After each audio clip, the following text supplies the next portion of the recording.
c'est Constance. On se retrouve aujourd'hui pour un nouvel épisode du Technidétour. Aujourd'hui, on va parler de la microméthanisation et de la méthanisation. On va retrouver Stéphane Diers, notre responsable ruminant et accompagnement des projets de méthanisation. Bonjour Stéphane. Bonjour Constance. Tu fais donc partie des personnes qui accompagnent les agriculteurs dans leurs projets de microméthanisation. Est-ce que tu peux nous expliquer comment ça se passe? Bien sûr. Depuis 2015, les producteurs qui ont des exploitations d'au moins 130 vaches laitières cherchent un projet sur le développement et la gestion de leurs effluents.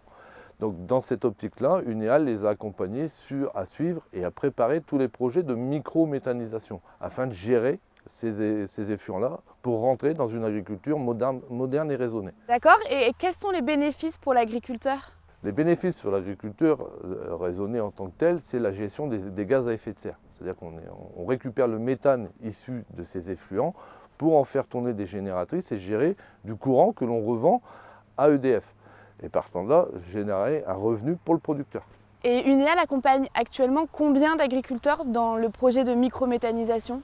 Donc depuis 2015, nous sommes arrivés à peu près à 27 unités en cours d'exploitation ou en fonctionnement.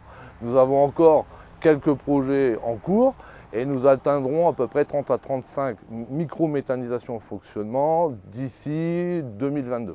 Donc tu me parles d'accompagnement de projets dans la microméthanisation. Oui.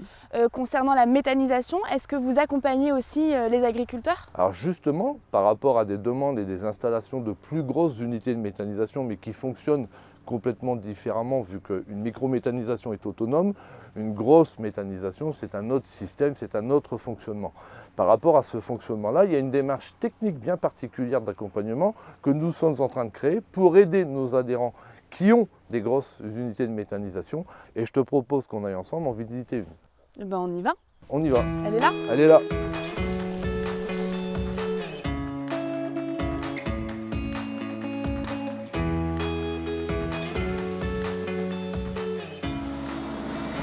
Donc là on est dans une unité de méthanisation. C'est quoi la différence entre une microméthanisation et une méthanisation? Donc, comme je te disais tout à l'heure, une microméthanisation est autonome. Dans une unité de grosse méthanisation, elle n'est pas autonome. Il faut lui amener journellement une ration rééquilibrée en fonction des différents produits qu'on peut trouver soit sur l'exploitation, les effluents d'exploitation ou les produits de l'agroalimentaire de la région. Voilà. Par contre, afin de produire un maximum de gaz, on est obligé de réaliser une ration bien spécifique et équilibrée. D'accord, donc si je comprends bien, finalement, la méthanisation, elle a besoin d'une ration un peu comme une vache laitière. Exactement.